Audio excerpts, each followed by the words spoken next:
मुंबई विद्यापीठाची आज सिनेट बैठक होते। आजची सिनेट बैठक वादळी ठरण्याची शक्यता आहे। विद्यापीठाच्या मनमानी कारभाराविरोधात सिनेट सदस्य आक्रमक झालेले पाहायला मिळतात। विद्यापीठाबाहेर सध्या सिनेट सदस्यांचं आंदोलन पाहायला मिळतंय। या 2 वर्षात ज्या पद्धतीने हुकुमशाही पद्धतीने विद्यापीठ चालवलं जात आहे, विद्यार्थ्यांच्या प्रश्नांकडे लक्ष दिले जात नाही, त्यासाठी निषेध म्हणून आम्ही आज काळे कपडे घातले आणि बाकी काय जो जाब त्यांना विचारायचा आहे, वेगवेगळ्या प्रकल्प असतील किंवा वेगवेगळे गोंधळ असतील, तो आम्ही आज सिनेटमध्ये त्यांना विचारणार। बाळासाहेब ठाकरे अध्यासन केंद्राला 7.5 लाखाची प्रोव्हिजन या लोकांनी केली।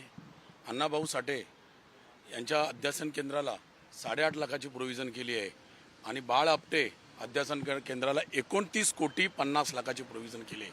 हा जो दुजाभाव जो हिंदू सम्राट शिवसेना प्रमुख माननीय बाळासाहेब ठाकरे अध्यासन केंद्राला झालेला आहे, याचा आम्ही या बैठकीमध्ये जोरदार निषेध करणार आहे। अधिसभेच्या सदस्यांपुढे जर अर्थसंकल्पाचा मसुदा सादर केला जात नसेल, तो सादर करण्यापूर्वी त्यांना नोट दिली जात नसेल आणि तो डायरेक्ट अधिसभेमध्ये ठेवला जाणार असेल, तर मग विद्यापीठ मनमानी कारभार करतंय की अजून काय करतंय? मला असं वाटतंय विद्यापीठ हुकुमशाहीच्या दिशेने वाटचाल करतंय। पूर्णपणे मनमानी कारभार चालू आहे। गेले 2-2, 3-3 वर्षाचं ऑडिट अजून झालेलं नाहीये। नुसतं दरवर्षी आपण अर्थसंकल्प सादर करायचा, पण मागच्या वर्षांचं ऑडिटच करायचं नाही। मग अशा पद्धतीने विद्यापीठाचा कारभार चालणार आहे का?